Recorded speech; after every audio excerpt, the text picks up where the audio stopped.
Well, thanks for having us, guys. I also appreciate this being about 1.5 miles from my house. Last night I was in Vernon Parish. If you don't know where Vernon Parish is, it's pretty far away. It's on the Texas border, so this is a little bit easier to get to, and especially at 7 in the morning, I appreciate it. That being said, I'm sure everyone here is really jacked up about talking about taxes at 7 in the morning. I know I think the CPAs are overrepresented in the audience, so those are every time I go somewhere. I think last night I showed up at this place in Vernon Parish, and I was like, there's like 100 people in this room. There's no way y'all are here for taxes. And then I tried the barbecue that they were giving. I was like, well, now I understand why everybody's here. So anyway, this is, I think, generally when you have a conversation about taxes, it's not a pleasant thing. Most people don't like doing their own taxes. Most people don't like talking about it. I think Will Rogers said, the only two things in life that are certain are death and taxes. And the difference is that death doesn't get worse every time the legislature meets, right?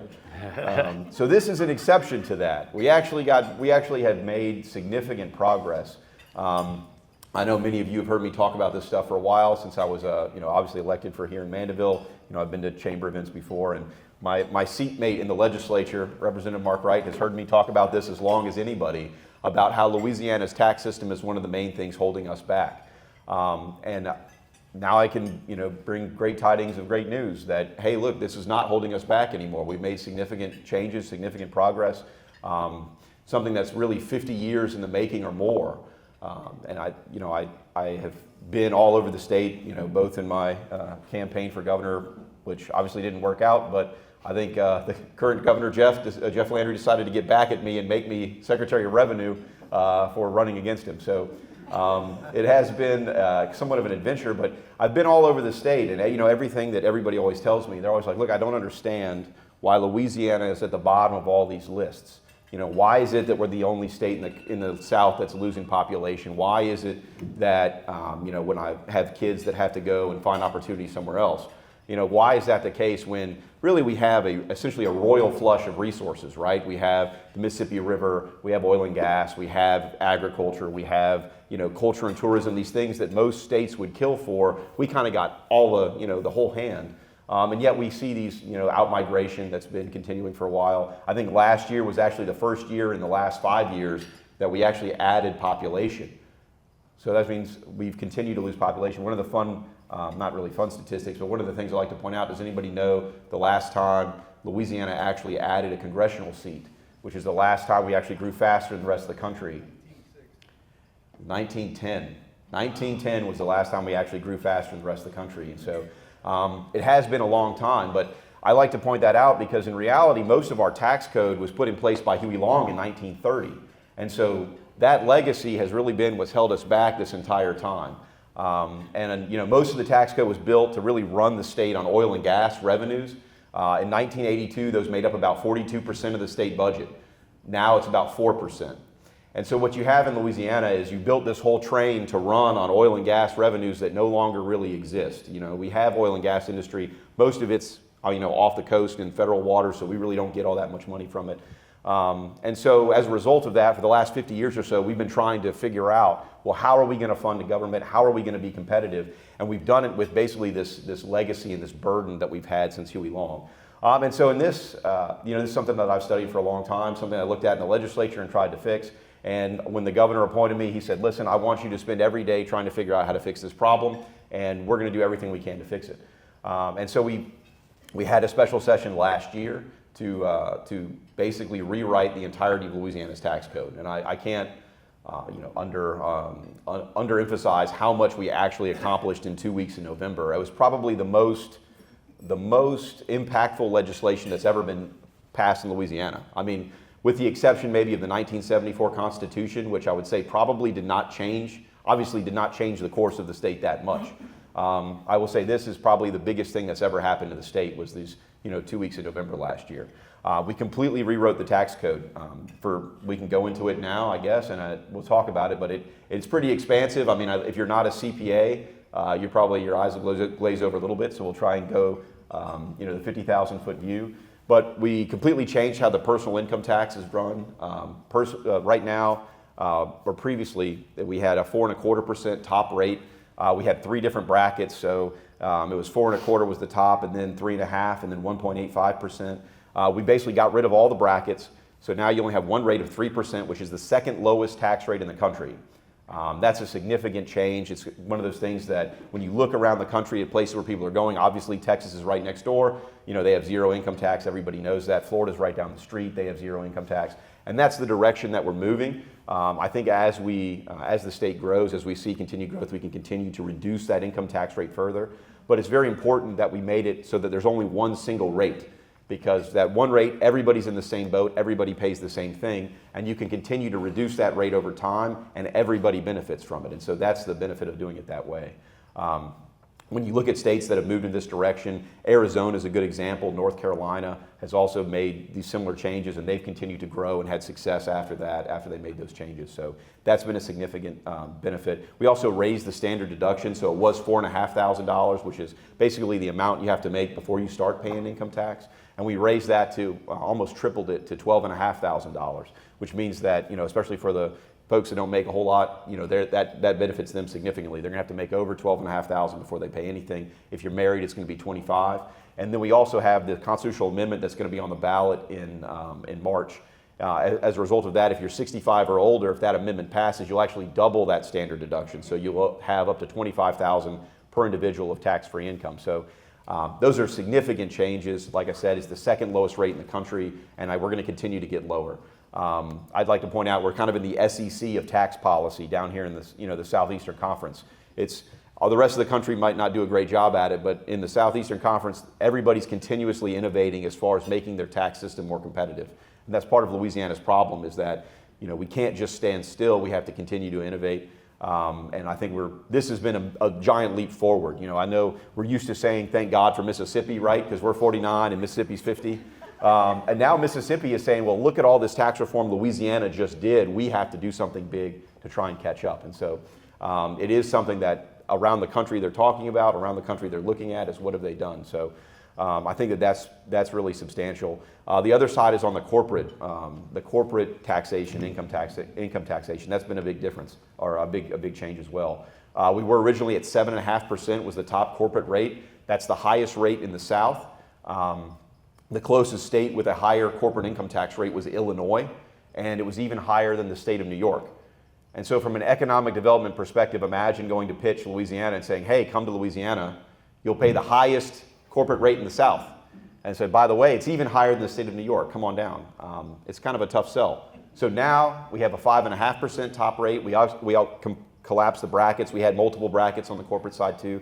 Didn't make a lot of sense. It was just kind of historical that we did. So we collapsed those all to 5.5%. And I think we'll continue to lower that rate.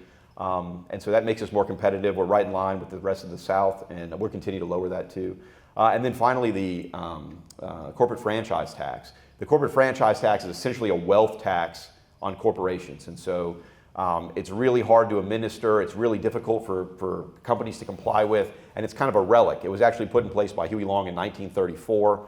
And the way that it works is you basically say, how much is your company worth? Give Louisiana 0.25% a year, regardless of how much money you actually make. If you could actually lose money and still owe income or still owe franchise tax. And so that is actually going away. Next year will be the first year since 1934 Louisiana does not levy a franchise tax. Most states have already gotten rid of it.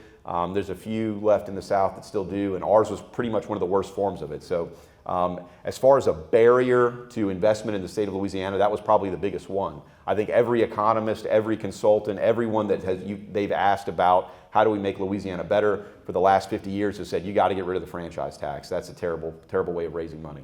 And we didn't even raise all that much money from it, so it was kind of a dumb thing to keep around. So we paid for a lot of these changes because obviously government has to function. We need to still have roads, bridges, police, all that good stuff. So we did this through, I think, basically a cleaning up of the tax code.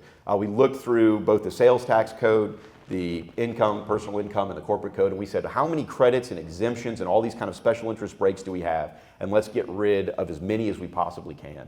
And so in the sales tax code, we had 225 sales tax exemptions. We got rid of about 92 of them. And so that's basically 92 special interest breaks that we got rid of. That raised significant money. We did the same thing in the corporate code. We had a whole lot of credits and incentives. That was kind of Louisiana's way of doing business, as we said, hey, look, I know our tax code is absolute garbage. here, we'll pay you to come here. And that's how Louisiana has operated for a very long time. I joke, it's kind of like paying girls to date you, right? Like eventually you realize it's not love, because when it stops, when the money runs out, they leave. And that's what we've seen for the last 20 or 30 years.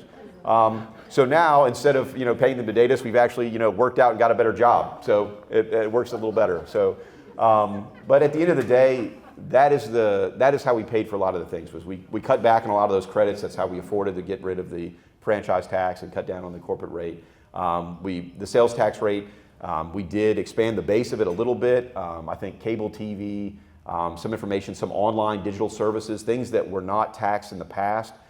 We expanded the base of the tax because I joke, it's kind of like, you used to go to Blockbuster, right? And you would pay tax when you rent a movie from Blockbuster. Now that a lot of those things were online, they were really tax-free. That our tax code had not kept up because it was written a long time ago. And so we really modernized the tax code in order to capture more of those online transactions. But that was really how we got most of the money. We also, the legislature, we were trying originally to tax a few additional services, like car washes and dog grooming. The legislature decided not to do that. They instead raised the state sales tax rate from 4.45 to 5%. That's not that different than what most other states have. It's really our local rate that's higher that puts us with a high sales tax rate overall. But the impact of that is basically on every $1,000 that you spend about $5.50 more on every $1,000 that you spend. But your groceries, your power, your rent, all that stuff is tax-free. So it's really on that portion of your income or on your expenditures that are actually taxed. You pay about $5.50 more for every $1,000. So the average family will save about $500 a year from the income tax changes. So at the end of the day, I think that balances out pretty well, and it makes us a lot more competitive when you're trying to figure out how do you attract people, how do you attract business here. So I think it really was a good trade-off. And as I said, we're not done. This was just one giant leap for mankind, and so we'll still continue to improve on this. But that's most of it. I'll touch on the constitutional amendment a little bit. I know I talked about it before. I let Rep. Wright, who actually carried the most substantial bill that actually did all this stuff, I'll let him fill it in.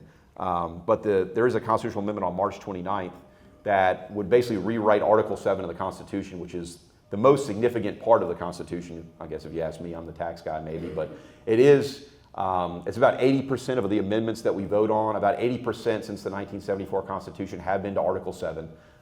It is the longest article in the Constitution. It's the most amended, and I think in length, it is now longer than the original 1974 Constitution. So just Article 7 has grown to become longer than the actual original Constitution. So it's most of our problems, honestly. And so we went through that and we took a lot of those things out that didn't need to be in there.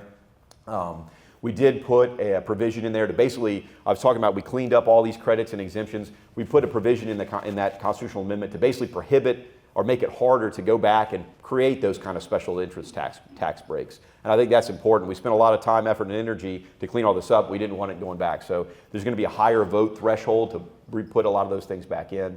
And then we did a lot of cleanup on the funds. So there's billions of dollars that have been tied up in constitutional funds over the years. About $2 billion were in these educational trust funds.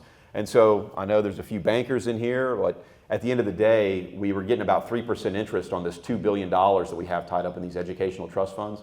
And then we're paying retirement debt, or for the retirement debt for the teachers, we're paying about 7.25%, right? And so I said, well, why do we have $2 billion tied up in this account that we're getting 3% on when you're paying 7.25% on this $8 billion we owe on the teacher retirement system? And so what we did is we said, well, why don't we just make a payment, pay down the debt, and then we'll make basically 7.25% on that. And it saves us $300 million a year. And so out of that $300 million a year, we said, well, why don't we use that to give the teachers a permanent pay raise, because they have been getting basically an annual stipend. And so we said, let's get rid of that annual stipend business, and let's give them a permanent pay raise and do that out of the interest savings that we get from making this payment. So that's included in that constitutional amendment, is to make that payment to pay down basically a quarter of the teacher's pension debt, save $300 million a year, and it saves about $1 billion in interest overall for the next 15 years. So it's really a win-win-win. You get the teachers a pay raise, you pay off this debt that's really crippling us, holding us back with our bond ratings and other things. And then at the end of the day, it saves us a lot of money. It also saves higher ed about $80 million a year. So you got $80 million a year more for LSU and Southern and all these other UNO. So all these systems will have more money in order to do that. So that's also part of that constitutional amendment. I would say there's very few reasons to vote against it, and it's not just because I wrote it, but it's really a significant change. It'll make the state much more competitive. I think it kind of completes this picture, and there's probably going to be 15 people that show up to vote on March 29th. So I would appreciate it if you all show up and vote yes. It'll help make the state more competitive. I think it'll free up revenue that's been locked up for a long time on some of the other savings accounts and stuff that we can use to basically fund infrastructure, do some additional tax cuts and just make the state more competitive. So with that, I'll happily turn it over to my former legislative seatmate, Representative Wright, who unfortunately has heard me talk about this for longer than most people would ever want to. So literally, like the first conversation I had with Richard Nelson was, I'll never forget it, because he was running in Mandeville with somebody I knew that knew him. Oh, you got to know this guy, meet this guy, whatever. And I was doing my own thing. It's like 10 o'clock, Dollar General in Covington, sitting in my truck trying to pick up some milk or something for the house, and we finally connected on the phone. And I think we talked for like 30, 45 minutes. I mean, people thought I was doing something foolish or like getting ready to start trouble. So it's no joke, and I really appreciate the time I've been able to spend with this guy and the work we've done.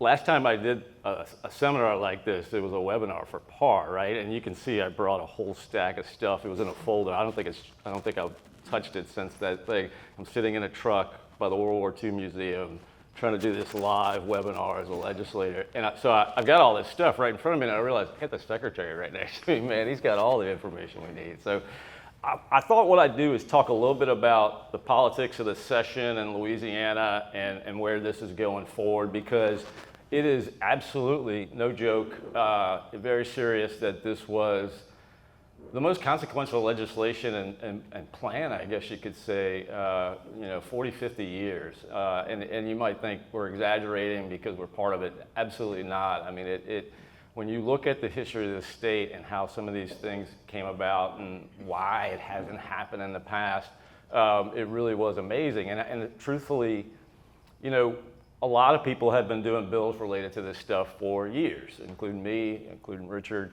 But at the end of the day, the only way this was going to move forward is with someone like Governor Landry, who was willing to put his name and reputation and political credit on the line. And that, for me, has been the best part of this, is that we had a governor who was willing to sacrifice and go for it. The first time I got into the legislature was a special election, and I walked into that. I don't know if you remember these little special sessions that try to jam a 0.45 sales tax, and the fight with Governor Edwards and beyond that. And the truth is, like, it was just it was night and day compared to what the legislature, or many in the legislature, wanted to do. I was talking to our Republican delegation at the beginning of this, and I had saved a copy of the plan that was kind of like my Bible when I was studying for the legislature, because this taxes and stuff was just always an area that I wanted to try to have an impact. And I think it was Committee 100 and Tax Foundation, right? So it was like 2015, right? And then the governor ends up talking to the whole legislature to kick off the session. He's holding one that was 40 years before that, same foundation, same group, that type of thing. And what I'm trying to tell you is what we had was a wonderful plan. I do remember meeting with Richard and his staff when I learned this was, we're probably going forward with this thing. There's a lot of ways you could go into what we wanted to do, right? But there's really only 2 or 3 ways that you can get it done. And so, talk about history rhyming and stuff. There's just only so much you can do. You just got to do it at some point. And I was so impressed with the plan they had, and then trying to communicate this with other reps and legislators. It's like, we can't get hung up on the perfect, right? Because there is no perfect in tax policy. Everybody's got a different opinion about what's important and what's not important. Personally, the big area for me has always been the corporate area, because to me, the personal things, the sales taxes, that type of, they're important, and I'm glad we addressed them, and I think we have taken good steps forward. But we have had no growth, right? We've had no growth, no investment. I mean, I say no, people have come in, but like the numbers haven't changed. When you're a state, there's only two metrics that matter, right? How many people are moving in, and how much money you're taking or giving from the federal government. If you're not succeeding in those two, you're really not doing it as well. I mean, from an economic perspective. And we haven't done that forever. And we probably should have got Secretary Bourgeois, who is from Covington. She was part of this too. And she mentioned at a table for a committee at one point how she had been in a boardroom, another state, and time and time again, kind of looked at it and said 7.5%. Like, why would we want to move to Louisiana for those kind of numbers, right? Because it's a competitive game, whether we like it or not. And I think actually it probably is the area that really kind of pushed us over, right? Because politically, it's so hard to, give any kind of tax cut to a corporation, a business, or even middle class to wealthy people. And, because it's just so, people come at you, think you just care about business and whatever, like money and things like that. But the truth is, we are in a competitive environment with the South, with other parts of the state, and we hear and know from people who invest in companies and executives that if we don't make certain changes, it's just never really going to happen much.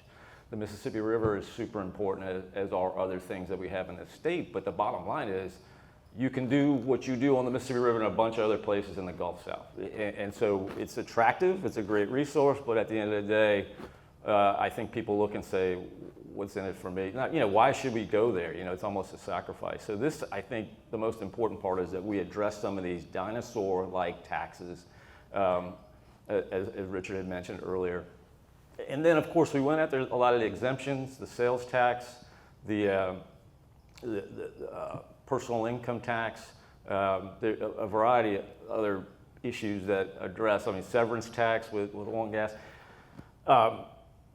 Again, part of the thing that it was difficult to explain to people on the outside as we were moving forward with this is each element of it was worthy of debate, certain subjects, right? Like there are certain things I could disagree, you could disagree, but at the end of the day, it was part of a puzzle. So if you pull out one thing, you've got to address it someplace else, right? We have a balanced budget, right, in Louisiana. We have to, by law. The point being is there's certain estimates, there's certain processes that we can't change as legislators, we need to do. So there were certain things in the plan that we didn't get forward, and I wish we had. I like the plan. One of it was the services tax. I know some people had issues with it, both legislators and outside. I think the important thing to remember is we have talked for years about doing what other successful states have done, right? And that's a perfect example of things that other successful states have done. When you look at history of the state's economy, or the economy in the U.S. period, things have changed dramatically over 50, 60, 70 years, right? There was a lot more mom and pop businesses, whatever you want to call it, selling widgets and making this and this kind of stuff. It's much more about a service economy right now. So like a perfect Microsoft, you used to get a disk or whatever it was that you'd use for Excel or something like that, and now you get it online, right? That's a perfect example. Car washes, those type of things. Some of those things, a lot of them we had apart, and I hope we address eventually, because if you're gonna address sales taxes, to get a proper revenue stream, you need to have something that you can reflects the economy, growth in the economy, and that's one of the things we did not have. Richard mentioned oil and gas and severance. Between reliance on oil and gas, it was 50%. Now it's 4%. All those things are super important, and you have to address them. As far as getting through the session itself. It was pretty interesting. We had the wind at our back with the governor getting behind the plan, and Richard was, the chief architect and spokesman for it. So we were in really good shape to move forward. But you always knew there's a reason why this kind of stuff hasn't been done, because everybody comes out the woodwork. They don't want you to touch their cheese, right? And I get that. Look, some of those things are important to fight for and push back on, but the longer you're in that building and moving towards a goal, right, the harder it is. So a special session was better because it was super focused. Let's get forward. I know a lot of people wanted to talk about budget control and cuts and that type of thing, and those are all important, but the bottom line is this was a focus on tax reform, right? This was a focus on revenue, and why that matters is there was this other narrative that's been caught up with this argument about basically cutting the budget, right? We've seen some of the austerity, whatever you want to call it. Most of our state budget goes to hospitals and education, okay? That's a very important debate to have, but at the end of the day, that's not, in my opinion, and I think Richard's and so many others, that's not why we were there. We were there to fix it so that we had more businesses and people come in. We had people and companies in Louisiana that would profit more as time moved on, that we'd see that kind of growth, right? And that's what ultimately makes things a lot easier from our government perspective to see growth and just a great growing culture. So one of the things, actually the governor, and I'm honored, asked me to carry the sales tax bill. It was HB 10. It was a lot crazier than I expected it to be. I had even done that about 4 or 5 years ago, and to give you a perspective on what goes down, I did a couple of bills. I was trying to put out a plan, right? Like a big plan, like we did, but it was just sort of I knew it wouldn't pass, but it was the type of thing I wanted to see, the responses and all. So this was what, 2020, was it, or 21? And I got blown up literally within one day by the cattlemen and the farmers, because I just wiped away all the exemptions like we were talking about, and it really wasn't a serious step. I told people I'm not expecting this to pass. I just want to start looking at what the numbers look like and educating people. And it was amazing to me, literally in one day. I mean, you couldn't keep up with the emails or the calls and stuff. We hadn't even walked into the session yet, right? So that gives you a perspective on how hard and fast people can be. And it was a whole lot easier to do it this way than in previous tense. And I'm not the only one who's tried that. I mean, Richard's had a few plans. There's other people. Our Speaker of the House, Phil de Villiers, done a number of bills related to this in the years. So I think it was good that we had a certain experience in going through failing or getting beat up on this thing, and it probably solved us. It served us real well going forward. Since the services changes didn't go as strongly as we wanted, we ended up having to go. So the 0.45 was going to roll off, and we were going to be at without changes, right? This year it would have been 4.0, and then the idea was we'd make permanent the 0.45, and then reduce corporate too, but individual income to 3%. And I think I can speak for most in the legislature, including Governor and Richard, there's a real bias to try to drive down income tax, right? If you look at the states that are successful, they got 0, right? Now they've got other things we might not want, but the point is there's a lot of success tied to that one individual income tax. But honestly, even the stronger correlation is, this comes from American Legislative Exchange Council I love working with. The flat tax revolution is what they call it. And I think that's some of the things Richard was talking about, which is the successful states are the flat tax states, right? They just got it down to a low level. They may go further, but we needed to be there, not only because we needed to compete, but we needed to be there because of the policy that it can drive. So, moving forward, I think we did well, although we got to the Thursday before, and I really for about 30 minutes, I was ready to kind of cry because I thought it was going to fall apart. It was gosh, here we go again. You could just see it all coming, but it ended up working out, and there were some decent compromises, and I say decent, a lot of things I didn't like, but you can't get your way in the letter. You can't get your own way. You do truly have to, especially when you get to the Senate. I don't know if any of my friends are here from the Senate, but I mean, once you get there, it's we can talk about it. Yeah, right. But they're great people, but it's a different environment there when you're running a bill to kind of get something done. So we've got the constitutional amendments coming up. Those are super important. I think it's real easy to think it's done. It's over with. We've finished the race, so to speak. And we have it. I do think it'll pass, but we can't forget it, and we need to push it forward. And certainly that's the value of having a governor get behind something, because you got to run a statewide campaign to pass a constitutional amendment, which has really kind of been the Achilles heel for years, right? You had to do this thing at the state level, and nobody wanted to deal with the politics of it. We ended up mashing bills together. So the income tax, they moved it into the sales tax bill, and then there was another one, HB 8, which had to do with digital goods and services and such. And you ended up like 3 bills mashed together on the Senate floor, and then they got pulled back for different reasons, and then you had all kinds. It was wild. I've never seen it. The bill for sales tax alone was 160 pages, I think, from the start, because we were cleaning up all these kind of crazy things. And like I said, getting it all through, I think, was a blessing for this state moving forward. There's so much information to deal with, and I'm certainly personally willing to talk to anybody about what I know or get you answers. I know the Secretary is and others, but I'll just kind of stop there, and maybe best to just take questions from that forward. Would that work, Carrie? All right, does anyone have any questions? Somebody was ahead of me. So, Richard and Mark, thank y'all for your work. Inventory tax, any movement on that? Yeah, so in the constitutional amendment, so currently, I'll explain a little bit. So Louisiana is one of the only states that levies a tax on business inventory. That's another one of those things that's very uncompetitive. I would say we probably have the worst form of it anywhere. And so currently, though, that's in the Constitution. And so the only way that you can exempt business inventory is to have a constitutional amendment. So that is actually in the constitutional amendment that will be voted on March 29th.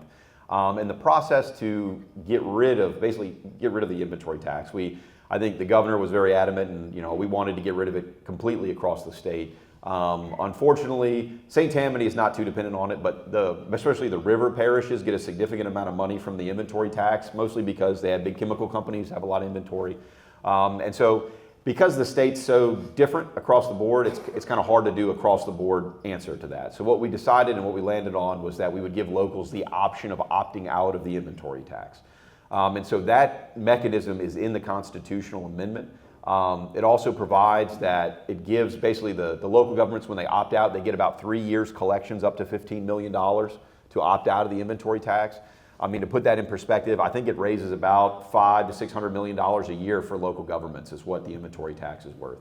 At the same time, it's very uncompetitive. Like, most states don't tax it. There's not a there's a pretty bad reason to, you don't want to tax somebody on the inventory they're holding here. When you look at Louisiana and you're like, well, why does every other state have a big car manufacturer or something, like all these southern states, they're all in Texas or one of these other states? It's because the inventory tax is such a burden, most of them just don't want to play that game. And so that is going to be included in the constitutional amendment to create that mechanism for the locals to opt out, to get essentially a one-time payment to kind of ease that transition. And then we also created a local government fund that will use some of these services taxes that will go into this fund to compensate if they opt out of levying that inventory tax. Basically, we think probably about 40 parishes or so will probably opt out of levying the inventory taxes. The ones along the river are the hardest because they depend on it so much. But I would say, for a place like St. Tammany should definitely opt out of it. I mean, they don't get a significant amount of revenue from it. And there was also a mechanism to phase it out over a period of time too, and still get an incentive payment. So, One other follow-up question. Hold on, so the original question was about inventory tax. They didn't catch it on the live, so here, I'm gonna let you talk so that they can catch your question. So, you guys have been focused on making it easier, better to live here, for residents, for business to operate here. I'm a developer, and this is a biased comment. To get projects out of the ground here in Louisiana is almost impossible with the lack of infrastructure, particularly in St. Tammany Parish. So this is putting my chamber hat on. We have formed a coalition with the North Shore Business Council, the Home Builders Association, Chris Massiel's office, to try to attack some of those things. Because when I'm doing a pro forma, I run into a wetlands line item. I can't put a price on it. I can't put a timeline on it because it's so messed up. What are we going to have to do to fix a road if I have a project going on? 75% of the roads in St. Tammany are state-owned and controlled roads. So there's no predictability. We're working right now with the Secretary to redo the access control policy. You may know a little bit about that, where the state has started to move into charging developers mitigation costs, the legalities of that. So I would like to suggest that maybe we sit down, other developers too, and literally go through how we go through a pro forma and make a presentation to someone looking to move here. I'm working with someone from Canada right now looking to move here. They're watching the tariff situation. And when we run into those 5 or 6 items that I can't have a good answer for, project's dead. And I truly believe that Louisiana, talk about growth, is that new building. How do we grow? It's gonna grow, we develop our way out. And I'm not saying we don't do it irresponsibly, but I'd like to follow up, and I know Lacey would too, on that at some point in time. Sure, and I'm happy to sit down with you and walk through that. I mean, I know the infrastructure is another missing piece in this, and I know there's a lot of changes coming with DOTD. I mean, DOTD, I think, has kind of been a disaster for a long time. You know, they also have challenges, I mean, not just from their administration, but also on the funding side, right? So the gas tax is basically how they get funded. I mean, that's how it's been. That was set in like 1980. I mean, I wasn't even alive then. I'm pretty sure that things don't cost the same amount in 1980 as they do now, but you're still paying the 1980 price for roads in Louisiana.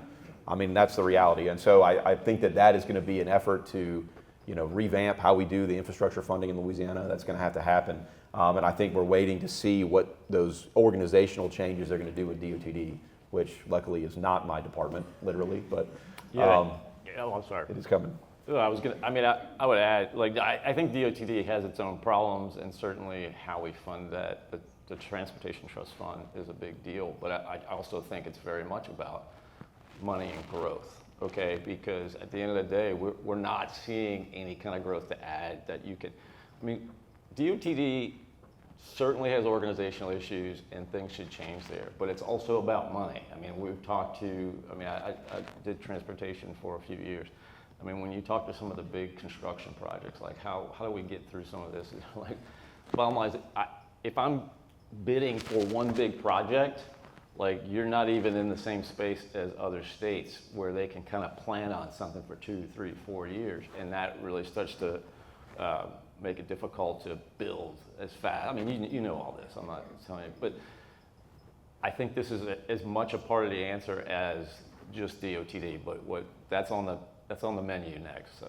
Yeah, and I think we rely a lot on federal funding, and that federal funding has all the strings attached. So it takes, 10 years to do a project. If you had the money on a state level like Texas does, you could do it in 2, and it takes us 10 because we have to do go through all the federal loops and stuff. So yeah, I'm sorry, I gotta take a shot at something. That plan that came out under the previous administration, I can now say I just thought it was a big joke. We made it about this huge amount of money for transportation, and when you saw the reality of it, all they did was they doubled what they were giving us normally, because you normally get a certain, but the bigger pictures, the huge pots of money were these competitive projects, and most of them had some form of DEI or some other type of environmental type issue, and it just was not a lot there. It wasn't what people tried to make it out to be, and so hopefully that will eventually change, but now that we're past that turn, let's just put that out there.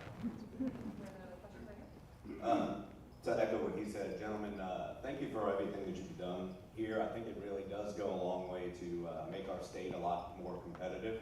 My name is Paul Haley. I'm the CFO of Chilco Inc. We're based throughout Louisiana, but also Texas, Mobile, Florida. My question is surrounding an interpretation of HB 10. I believe it may have even helped us simplify something. So we remanufacture and overhaul compressors, and they'll come from other states. And I believe in HB 10, or before HB 10 was passed, there was a Louisiana exemption where if you sent tangible property into Louisiana, it was remanufactured and sent back outside of the state, there was an exemption for it. It further complicated it for us because we overhaul these compressors in both Baton Rouge and Lacombe, and Baton Rouge followed the state's lead and would exempt it as well, but St. Tammany didn't, so then we'd be charging, Lacombe tax to people in Pennsylvania and all the different states that would send it in. As I understand it, I think that HB 10 repeals that, which would mean that basically you pay the state and parish tax on it. It makes it easier for us to tell these people that are sending it in, look, it's not figuring out whether you have a direct pay in your own state and where it's delivered. I believe it's fully taxable state and parish where we're remanufacturing it. Is that correct? that I might have to get back to you. I mean, so I think that I'm pretty sure we did get rid of that exemption, but I'm not sure if you're doing it and you're sending it out of the state, whether or not that counts as where the sale is going to be, because we did add sourcing language to the statute that didn't exist before, and so it might just be a little bit more complicated if you're shipping it outside of the state, and whether or not the destination will be, you'll be taxed based on the destination that it's going to, or whether it's coming here. So if you give me your information, I'll look at that question and get back to you. Kyle, did you have a question? Oh. Okay. It's my understanding that $200 million was taken out of the transportation fund and transferred. Is that correct? Taken out? Yeah, it was or transferred. So what I think you might be referring to, and I may be wrong here, so up until this session, there was a bill that was passed 3 or 4 years ago that would take a part of the auto sales tax, related sales tax, and was putting it in a fund to build or match big federal projects, right? And it only had moved for like 2 or 3 years because it probably wasn't a smart thing to do, but I understand why we did it, because we had to start taking other money and addressing transportation. And so ultimately that's changing, right? So that money won't go into that fund going forward. I do know the governor committed from the start that we're not walking away from that stuff. It's just a question of how you're going to straighten out the funding and moving forward. So what I'm trying to tell you is I don't know what it's going to look like at the final, but we'll address it for sure. So is that part of the amendment that we voted on? Or no. So what it was, they had a tax on medical marijuana 3 years ago or 2 years ago. Or was it 2 years, whatever. And so that bill was actually hijacked, and instead of taxing medical marijuana, they changed it, so they rededicated 60% of the vehicle sales tax, right? And so that works out to be, I think it was like $300 million, something like that. And that money, as part of this, was suspended, basically suspended. That's going to go back to the general fund. At the same time, part of the reason for doing the constitutional amendment is we have currently like $2.5 billion in the revenue stabilization fund. And so that money is supposed to go for infrastructure, but you're not really supposed to use it for infrastructure until it reaches $5 billion. So what we're doing is we're borrowing money at a higher interest rate while we have all this money in our savings account that we can't touch. So part of the constitutional amendment is to basically, that's mostly funded through severance and corporate tax collections. And so those will now be directed, if the constitutional amendment passes, it'll be directed to the general fund. And so that money will basically be available to do those infrastructure projects, which was the intent the whole time, but we were putting it in this account and saying, maybe one day we'll use it. But the intent is basically to free that money up so that we can use it for more of that those infrastructure projects. And so, but that currently, those corporate tax collections are like $1.5 billion or more. And so we've been putting over $1 billion in that savings account every year, like waiting for one day we're going to be able to spend it. And so the idea was to free up that in the Constitution, then use that money to backfill some of those things. So.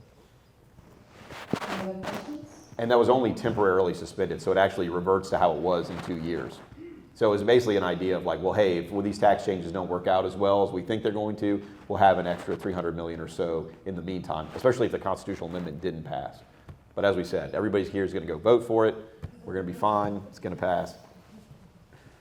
All right. Thank you guys so much. I think that we can all agree that we're lucky to have people like this in the office that are representing us and really have a passion to change Louisiana. So thank you. We have our annual report for the chamber. As you leave, please grab it and drive safe and God bless.